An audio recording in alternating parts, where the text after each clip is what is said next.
Hello and a very warm welcome to the programme. So, Nike takes a high-stakes gamble.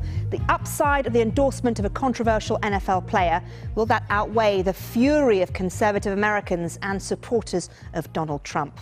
Well, the sports giant has unveiled a new ad campaign featuring quarterback Colin Kaepernick as the face of its 30th anniversary Just Do It campaign.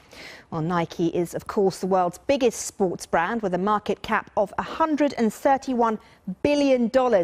It's aligning itself with a player who has sparked a furore in 2016 by kneeling during the national anthem to register his feelings about police violence against African Americans. Well, the new campaign has already sparked a backlash with the hashtag boycott Nike and hashtag just burn it trending on Twitter and some angry consumers destroying their Nike products. Donald Trump has called for players who kneel to be fired. Well, the move comes just weeks after Nike was forced to remove a balaclava from its website after it was accused of targeting gang culture for profit. Let's get rid of that cube now. So, how difficult is it to join business with branding and politics? Do the two mix, or is it a dangerous combination? We can talk now to Rita Wilson, who is a branding expert. Rita, thank you so much for talking to us here on Talking Business. You're also chair of BrandCap, aren't you? That's right. Let's start off by talking about the Nike's move. Is it inspired or is it a terrible idea? Well, in general, it's not a great idea to mix brands and politics and sports.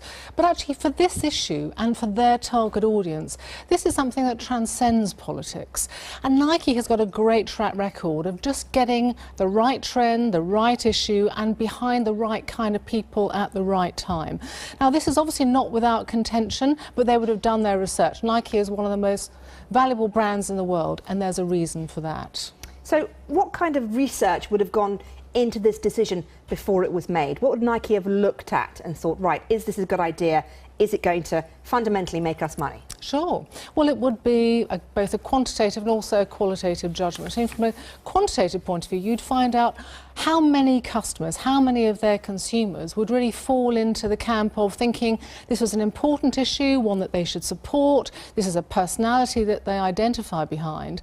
And also you'd make some qualitative judgments about, is this going to be good at raising profile? Is this going to be really resonating from a qualitative point of view with what your brand stands for? Now, Nike is famous for standing for just do it and really getting behind issues and going for people and being associated with people who really do lead opinion and lead these kinds of issues and make bold decisions.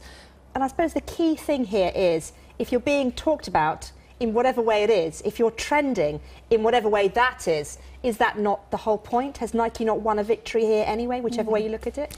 Well, sometimes it's a point. I know that people tend to say things like there's no such thing as bad publicity, but believe you me, yes, there is. If your publicity is about tawdry things, like whether it's to do with sexual assault or something ghastly to do with child abuse, corruption, things like that, there are some things that it is toxic for brands to attach themselves to. This is not necessarily one of those issues, and we need just to recognise that what consumers or what people might say they will boycott, on the basis of, actually, if they like the brand, if the brand behaves in a decent way, in a positive way, in other aspects, then they'll keep on buying it. So sometimes you've got to be a bit careful about what people say versus what they actually do. And that is true. So if you were advising Nike on this, or had you been advising Nike when this decision was made, would you have said, wow, this is an absolutely inspired idea, or would you have said, whoa, wait a second here, this may not work out the way you want it to? Well, obviously you want to see the evidence, but in the main you go, just do it. This is a great brand with a great set of customer perceptions, very strong loyal relationships. And we should remember, by the way, that Nike is a global brand.